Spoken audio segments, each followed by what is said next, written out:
Здравейте, тиктокаджи, здравейте, Колю Гурбетчи. Здравей, Гурбетчо, какво правиш? Валга, какво може да прави един безработен в Германия? Пие си кафенцето и си търси работа. Та и ти, ако си айлекче, пускай кафенцето и дай да прекараме днес денят заедно. Ами дай първо да си вземем пакетите от Deutsche Post, след това ще идем до една фирма да се запишем като търсещ работа. Ако там не, ще идем до друга фирма в съседният край. Там ще се отбием и до турският магазин. Така както ти казах, ако си айлекче, ади вакем, пускай кафенцето и заедно с мен днеска.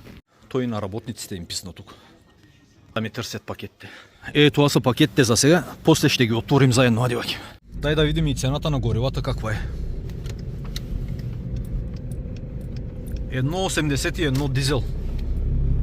1,90 бензин. Бас си как по-скъпва само. Да, това е Арал, това е 4-5 цента по-скъпо от другите нормалните бензиностанции, ама и на другите ще е 1,75. Най-малко. Камон. Преди месец-два беше 1,55. А това е прословутият Амазон. Тук бяхме подали молба за работа, виж. Подадохме молба, обаче викат за сега не приемаме работници. Виж само колко камиони това има. Вътре работят към 1000-1500 души, най-малко.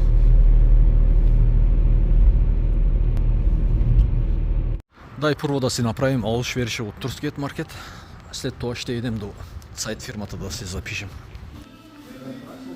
Грозде, евро и 50. Нар, 2,99 за килограм, да си вземе. Зеле, 2,30, бре, за килограм. Чесън, евро и 30. Снаксове на лото, 90. Лозови листа, 5 евро за 1 килограм. Кускус, 90 цента. Банички, 80 цента. Гевреци, 1 евро. Ориз, всякакви видове, обаче от този, който си взимах аз, го няма. Балдо ли беше? Как беше? Има едни басмати на Махмуд. Искам да ги пробвам. Взимам едно от Махмуд. Дай да видим кой ще излезе. Взех си един агнешки бут, 50 евро. Сирене си взимам 6 евро на промоция. Кисело мляко, евро и 50 за килограм. Взех 3 евро. Тези много не ми харесват този модел, но карай. 5,50 на промоция, пълни с чили пиперки. Това е било добре. Аз съм на кило и 300 за 5 евро. Добра цена. Взех си и от тези. Взимам си една туршия. 3,50. Да си вземем семки и да се изнасяме ядивки. Когато пазаруваш горе-долу си правиш сметка на ум, нали? Викам, айде, максимум 100 евро да са. 121 евро. Я шамари. Обаче 60-65 евро струват само месото и ориза. Живота по-скъпна. Много. Обаче не се голямството. Минус 3-4 градуса. Дай сега да идем до сайт фирмата да се запишем, да видим какво ще стане. Адиваки. Тук е фирмата чай. Доба.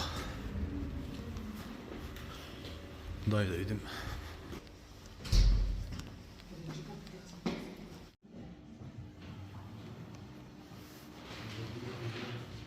Много специално, много нещо. Дано пък излезе нещо. Хайде, прибрахме се. И какво се случи, Гурбетчо? Чай да си направим едно кафенце и ще поприказваме. Та положението е следното. Първо ходих и се записах в тукашната сайт фирма, в нашия град. Човека излезе свестен и си поприказвахме. Дава си автобиографията и тъй. Вика какви пари искаш за час. Какво ти е очакването? Викам 17-18 поне трябва да има. Аз викам напуснах старата си работа с 20 евро на час и викам под 17-18 не ме отрва. 90% от сайт фирмите дават тези пари. 15-16 максимум на час. Пак зависи от работата, ли? Ама аз викам 17-18 Шмерцкранце викам 17. Добре, записах се. След това, нали видя, те закарах към турският магазин.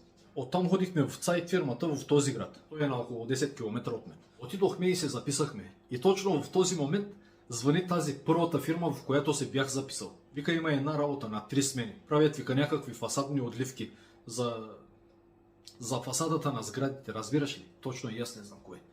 Те ще се носят това на 3 смени. Нали ти казах по телефона, много не може да се разбере. И оня, който ме записва е там. Вика, ако искаш аз да поговоря, ще ти преведа. Този, който ме записва във втората фирма е турче. Аз вика, ще те преведа на турски. Та искам да ти кажа, че отидох да си търся работа, обаче намерих работа на втората сайт фирма. Нещо такова излезе. Он сигурно ще се обади на другата фирма и ще им предложи. Ние сме лайт фирма, имаме работници. Това да ти кажа, мен не ме интересува. Колко пари дават на час? Ами 17,50. Ако имаш книжка за мотокар, 18,50. Плюс нощните часове, там където се заплаща повече, нали, за нощния труд, горе-долу 22 евро на час. Когато си нощна смяна. Редуваш се. Първа смяна, другата седмица, втора, по-другата, трета. Тъй. А след това, като се прибираме, се отбих и до тая фирма тук, в нашия град, в която се бях записал сутринта. За мен викам, ще е по-добре, ако е фрюкши или една смяна на ден. Примерно да си почна от 8 и завършваш от 4-5 максимум. Или пък да е само нощна смяна, но не и с прехвърлянията. Една седмица, първа, другата, втора, трета, четвърта, пета. То не че след време няма да свикнеш, ама. Както се почне, тъй и отива. Аз викам, не обичам да сменям много често работа. Пред 12 години дойдох в Германия, 12 години работех в една и съща фирма. Викам, аз не обичам, той е месец тук, другият месец там, третият там. Не казвам нищо лошо за тези, които си сменят често работа. От една страна, тъй е по-добре. Докато си намериш мястото, търсиш, няма проблем. Та му казвам на човека, аз имам още време. 2-3 месеца може и да излезе нещо по-свясно. Защото аз при тази фирма, която е в нашия град, отидох да се запиша, защото имаше една работа тук пак в нашия град. Работа за продукция, където правиш някакви електрически компоненти. Контролираш, тестваш, пакетираш. Контролираш, тестваш, пакетираш. Нещо такова е. Бях отишъл именно за тази работа. Обаче то вече е заето. Та викам, ако излезе нещо такова, аз съм човека. Викам, аз имам още време, ще изчекам. И он вика, да, така е най-добре. Щом си се махнал от нощната работа, вече няма за какво да се набутваш пак там. Нямаше да е лошо да се пробва, ама то веднъж идеш и да пробваш и си оставаш там. Поне при мен е и системата. Та ще видим сега какво ще излезе. Обаче всичко много е по-скъпнало пак. Оставихме 120 евро в турски видео. Ама си вземахме кисело мляко. Евро и 40 цял килограм. Месо. Колко е това? 3 кг, 300 грама, 50 евро. Я шамари. Скъпо. На времето взимахме цяло агне за 50-60 евро. Ябълки, евро и 40. Взех си и туршия, 3,50. Скъпичко, ама в стъклен буркан. Ще ползваме бурканите. Взех си и пекам патлажан. Евро и 80 беше май. Баничките са 80 цента. Едни пръчки такива. Ще си правим баклава. Към 2 евро е май. Едното. Паста от пипер. С това ман ще стават много по-добре, отколкото с доматеното пюре. Да знаеш. Под такива видеа, в които си търси работа той и някой прави доста идиотски коментари. Стига се оплаква, ако искаш да ти пратя пари. Братле, тези пари си ги запази за себе си, валва. Утре други ден не се знае. Аз само ти показвам живота на един безработен през какво минава, докато си намери работа. Разбираш? Аз в видеята си искам да ти кажа съвсем други неща. На мен твоите пари не ми трябват, хади баки. Че на никой няма да му пука в какво положение си, когато паднеш. Че ще са много малко тези хора, които ще ти подадат ръка. Подадат ръка, не го разбирай пари, а в буквалния смисъл да ти подадат ръка. Както и да е. Дай да видим сега какво са ни пратили пак от TikTok. 5-6 броя, дай да видим. Какво ще излезе от тук? Почваме с това чудо. Понякога идат доста интересни пакети. Продукти искам да кажа. Витамини за коса. Next.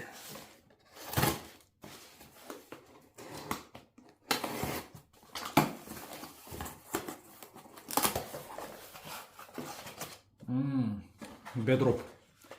Тая марка е уникална, да знаеш. Метод Манука.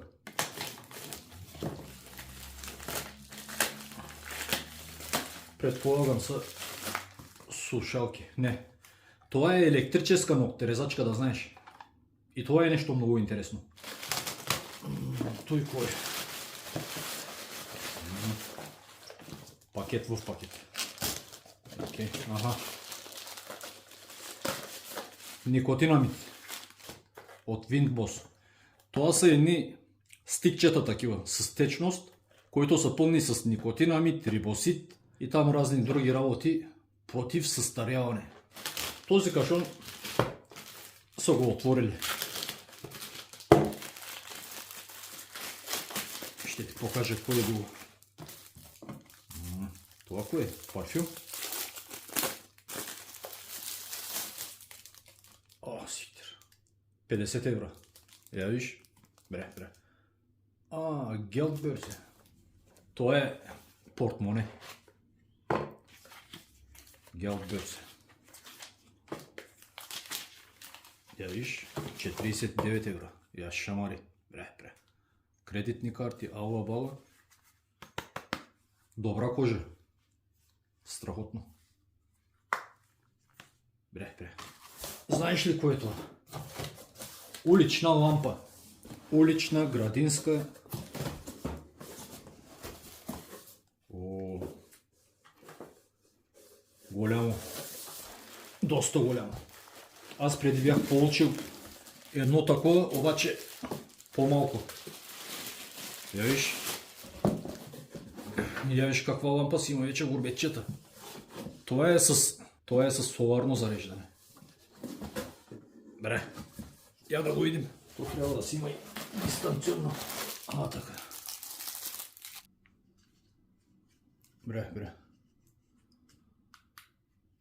Там може би се вижда, че свети слабо, обаче направо ме.